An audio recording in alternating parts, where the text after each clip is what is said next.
ஆண்டவரும் அருமை இரட்சகருமா இருக்கிற இயேசு கிறிஸ்துவின் ஆச்சரியமான நாமத்தில் தினமும் கர்த்தருடைய சத்தத்தை கேட்டுக்கொண்டிருக்கிற என்னுடைய பிள்ளைகளை வாழ்த்துகிறேன், ஆசிர்வதிக்கிறேன். நீங்கள் ஆசிர்வதிக்கப்பட்டவர்கள். இந்த நாளிலும் பரிசுத்த தேவன் உங்களை பார்த்து சொல்கிற ஒரு வார்த்தை, பயப்படும் காரியம் நன்மையாக முடியும். எனக்கு அருமையான தேவனுடைய பிள்ளைகளே, எந்த காரியத்தை குறித்து நீங்கள் பயந்து போய் இருக்கிறீங்க? எந்த காரியத்தை குறித்து பயப்பட்டு கொண்டிருக்கிறீங்க?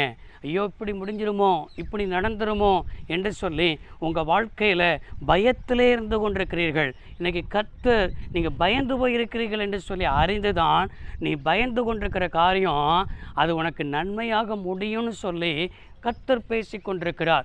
எனக்கு அருமையான தேவனுடைய பிள்ளைகளே, இதே போல தான் இயேசு கிறிஸ்துடைய பிறப்பின் அந்த நாளிலும் கூட மேய்ப்பர்கள் இரவு நேரத்தில் மந்தையை காத்து கொண்டிருக்கிறார்கள். மந்தையை காத்து கொண்டிருக்கும் பொழுது அவர்களை சுற்றிலும் பிரகாசமான ஒளி என்ன செய்கிறார்கள்? ஒளியை பார்க்கிறார்கள், அந்த மகிமையை பார்க்கிறார்கள். அந்த மகிமையை கண்டு பயந்தார்கள், பயப்பட்டார்கள். பயப்படும் பொழுதுதான் பரிசுத்த லூக்கா எழுதின சுவிசேஷ புத்தகம் 2ஆம் அதிகாரம் 10வது வசனத்தில் வாசிக்கிறோம். தேவதூதன் அவர்களை நோக்கி, பயப்படாதிருங்கள், எல்லா ஜனத்திற்கும் மிகுந்த சந்தோஷத்தை உண்டாக்கும் நற்செய்தியை அறிவிக்கிறேன். கர்த்தராயிருக்கிற கிறிஸ்து என்னும் இரட்சகர் உங்களுக்கு தாவீதின் ஊரில் என்ன செய்திருக்கிறார் என்று பிறந்திருக்கிறார். எனக்கு அருமையானவர்களே, அவர்கள் பயந்து போயிருந்தார்கள். இரவு நேரம், அது மாத்திரமல்ல, அவருடைய மந்தையை காத்து கொண்டிருக்கிறதான அந்த நேரம் அவருடைய வாழ்க்கையில் அவ்வளவு வியாகுலங்கள், பாடுகள், உபத்திரவங்கள் எல்லாவற்றையும் சந்தித்து கொண்டு எத்தனையோ பயத்தில் வாழ்ந்து கொண்டிருந்ததன அவர்களுக்குத்தான் முதல்ல நல்ல செய்தி வந்தது. பயப்படாதிருங்கள். உங்களை பார்த்து ஆண்டவர் இன்றைக்கு சொல்கிறார், பயப்படாதிருங்கள். உங்களுக்காக ஒரு கிறிஸ்து இருக்கிறார்.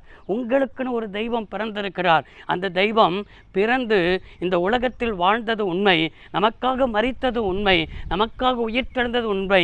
இன்றைக்கு நம்மளோடு கூட இருக்கிறார். உங்கள் பிஸ்னஸோடு கூட இருக்கிறார், உங்களுடைய குடும்பத்தோடு கூட இருக்கிறார், உங்கள் பிள்ளைகளோடு கூட இருக்கிறார் என்பதை என்ன செய்து கொள்ளுங்கள், விளங்கி கொள்ளுங்கள். அவர் நம்ம கூட இருக்கிறார் என்கிற அந்த அறிவு முதலாவது உங்களுக்கு இருக்கட்டும்.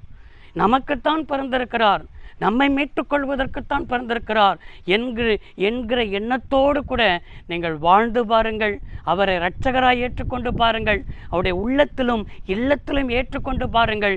இன்றைக்கு கர்த்தர் சொல்கிற ஒரு வார்த்தை, நீ எதற்கெல்லாம் பயந்து போய், எதற்கெல்லாம் வாழ்க்கையில் பயத்தோடு கூட வாழ்ந்தாயோ, இன்றைக்கி நன்மையாய் முடியும்னு சொல்லி கர்த்தர் பேசியிருக்கிறார். நீங்கள் நன்மையாக முடியும். பக்கத்தில் சொல்லுங்கள், நன்மையாய் முடியும். மற்றவங்கள்ட்ட சொல்லுங்கள், நன்மையாய் முடியும். என் ஆண்டவர் நன்மையானதை எனக்கு தருவார் என்று அறிக்கையிடுங்கள். நிச்சயமாக இந்த வார்த்தையின்படியே நீங்கள் இன்றைக்கு நன்மையை உங்களுடைய கண்கள் காணப்போகிறது.